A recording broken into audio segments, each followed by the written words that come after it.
palaimintojo Teofiliaus Matulionio mamos kapas. Čia ilsisi Ona Jočepytė Matulionienė, kuri mirė gimdydama 4. vaikelį. Kartu yra ir tas kūdikėlis čia palaidotas.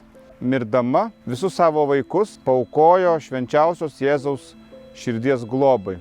Gyvenimo pabaigoje palaimintasis Teofilius suprato, kad tai yra testamentiniai jo mamos pasakyti žodžiai.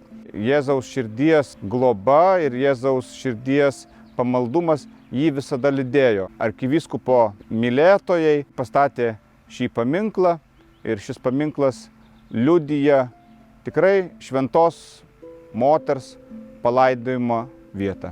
Esame prie Dusetų kapų vartų. Užeikime aplankyti ir pasimelsti prie Jurgio Matulionio arkivyskupo tėvelio kapo. Šiuose kapinėse yra palaidotas palaimintojo Teofiliaus Matulionio tėvelis Jurgis Matulionis. Yra rodiklės, jį nesunku surasti kapinėse. Šiame krašte prie Dusetų buvo paskutinioji jo gyvenamoji vieta ir jis čia 1911 metais mirė.